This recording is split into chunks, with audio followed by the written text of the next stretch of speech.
Okay, ready? Chronicles of Narnia.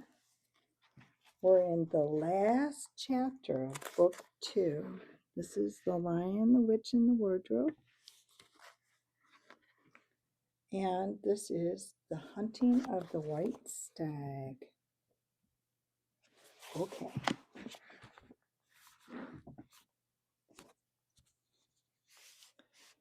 The Hunting of the White Stag, Chapter 17. The battle was all over in a few minutes after their arrival.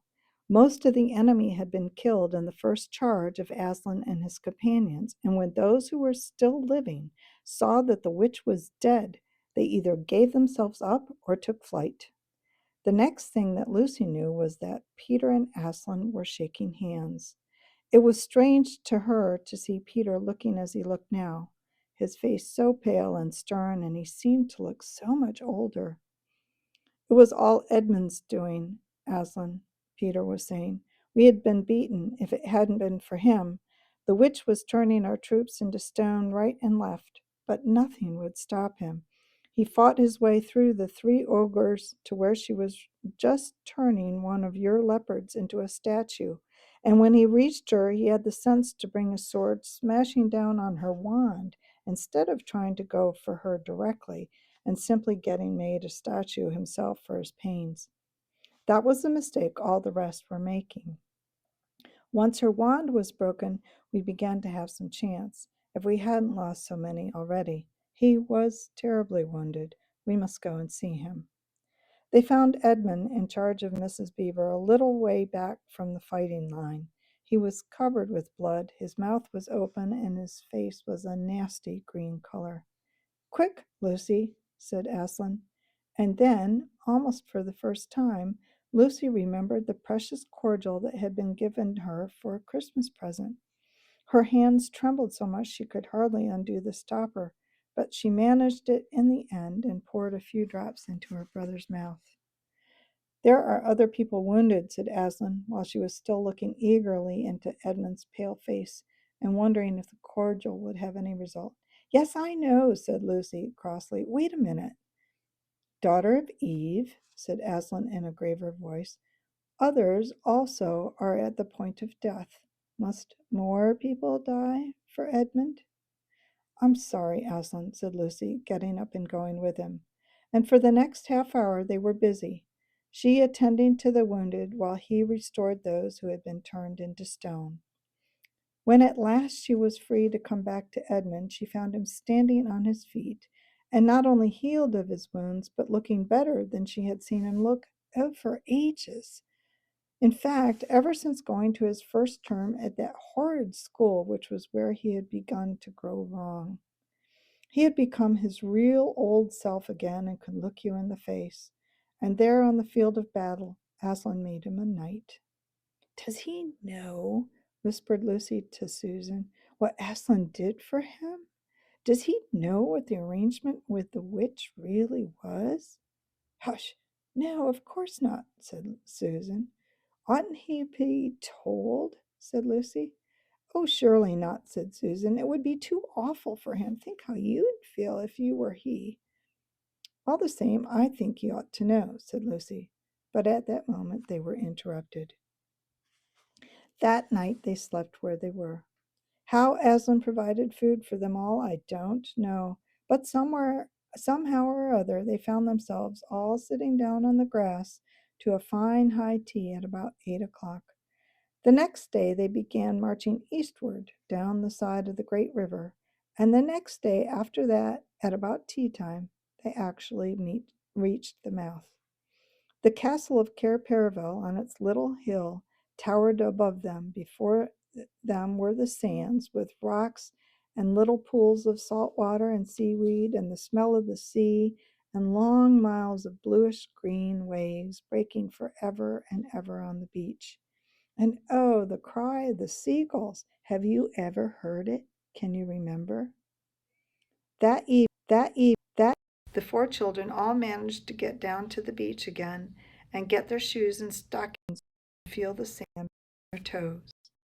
But the next night was more somber, for then, in the great hall of Cair Paravel, that wonderful hall with the ivory roof, and the west wall hung with peacock's feathers, and the eastern door which looks towards the sea, in the presence of all their friends and to the sound of trumpets, Aslan solemnly crowned them and led them to the four thrones amidst the deafening shouts of "Long live King Peter!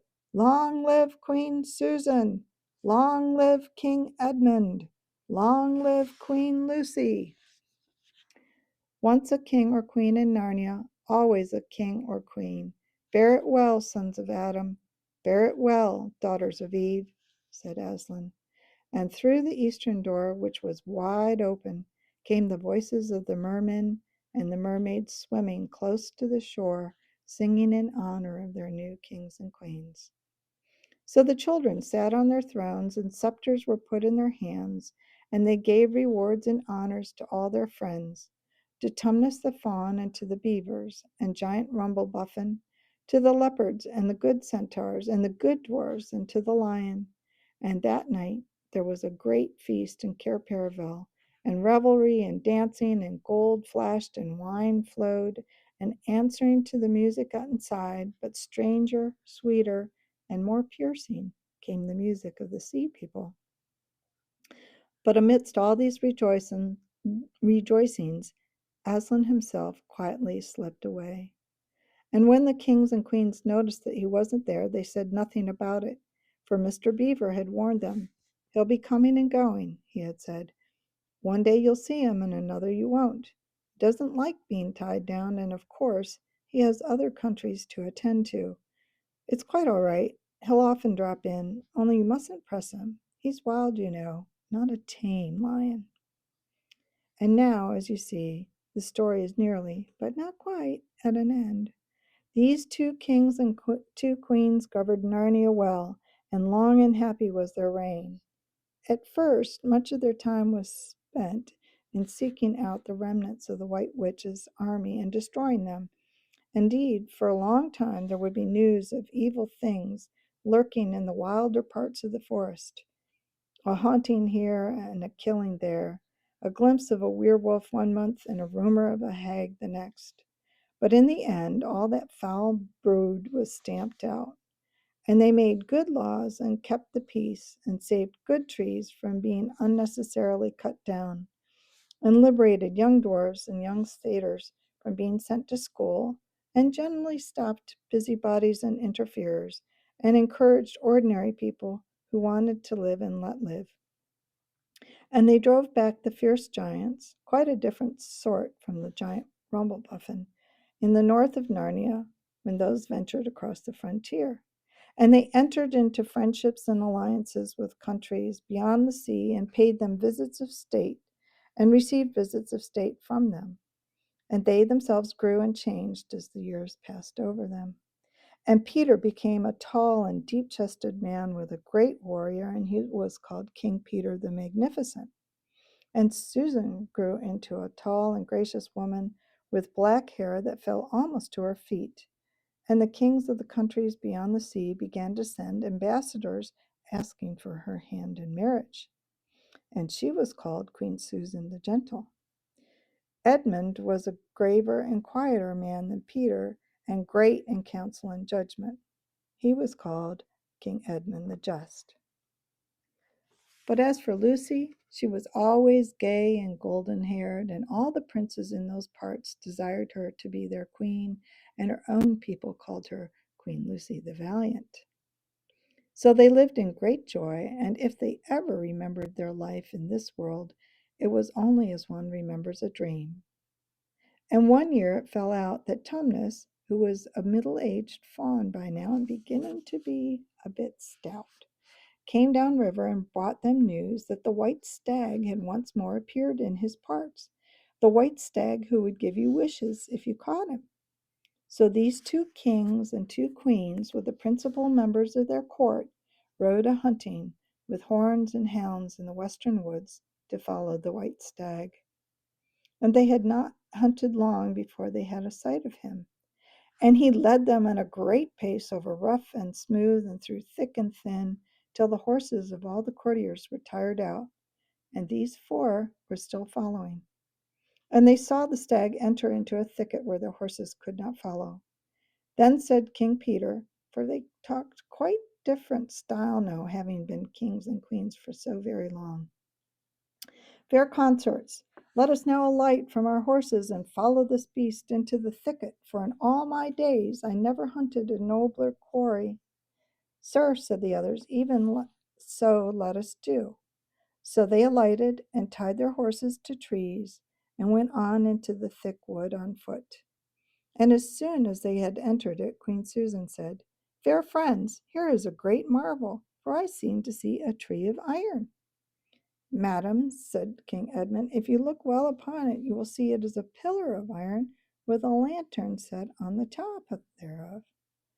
By the lion's mane, a strange device, said King Peter, to set a lantern here where the trees cluster so thick about it, and so high above it, if it were lit, it should give no light to no man. Sir, said Queen Lucy, by likelihood, when this post and this lamp were set here, there were smaller trees in this place, or fewer, or none, for this is a young wood, and the iron post is old. And they stood looking upon it. Then said King Edmund, I know not how this is, but this lamp on this post worketh on me strangely. It runs in my mind that I have seen this like before, as if it were in a dream, or a dream of a dream. Sir, answered they all, it is even so with us. And more, said Queen Lucy, for it will not go out of my mind that if we pass this post and lantern, either we shall find strange adventures, or else some great change in our fortunes. Madam, said King Edmund, the like foreboding stirreth in my heart also. And in mine, fair brother, said King Peter. And in mine too, said Queen Susan. Wherefore, by my counsel, we shall lightly return to our horses and follow this white stag no longer. Madam, said King Peter, wherein I pray thee to have me excused, for never since we were 4 kings and queens in Narnia have we set our hand to any high matter, as battles, quests, feats of arms, acts of justice, and the like, and then given over, but always what we have taken in hand, the same we achieved. Sister, said Queen Lucy, my royal brother speaks rightly, and it seems to me we should be shamed if for any fearing or foreboding we turned back from following so noble a beast as we have in the chase. And so say I, said King Edmund, and I have much desire to find the signification of this thing, that I would not by my good will turn back for all the richest jewels in Narnia and all the islands. Then, in the name of Aslan, said Queen Susan, if you all will have it so, let us go on and take the adventure that shall befall us. So these kings and queens entered the thicket, and before they had gone a score of paces, they all remembered that the thing that they had seen was called a lamp-post. And before they had gone 20 more, they noticed that they were making their way not through branches, but through coats. And the next moment they were all tumbling out of a wardrobe door into the empty room, and they were no longer kings and queens in their hunting array, but just Peter, Susan, Edmund, and Lucy in their old clothes. It was the same day and the same hour of the day on which they had all gone into the wardrobe to hide. Mrs. Macready and the visitors were still talking in the passage, but luckily they never came in the empty room, and the children weren't caught. And that really would have been the very end of the story if it hadn't been that they really must explain to the professor why 4 of the coats out of his wardrobe were missing. And the professor, who was a very remarkable man, didn't tell them not to be silly or tell lies, but believe the whole story. No, he said, I don't think it will be any good to try to go back through the wardrobe door to get the coats.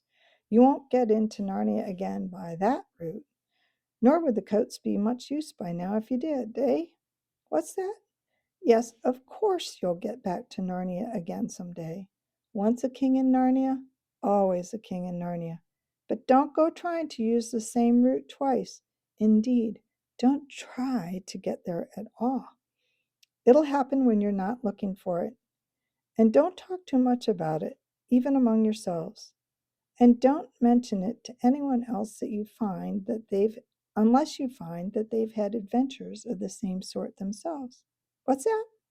How will you know? Oh, you'll know, all right. Odd things they say. Even their looks will let the secret out. But keep your eyes open. Bless me, what do they teach them at these schools? And that is the very end of the adventure of the wardrobe. But if the professor was right, it is only the beginning of the adventures of Narnia. So, next time we start book 3, The Horse and His Boy. Until then.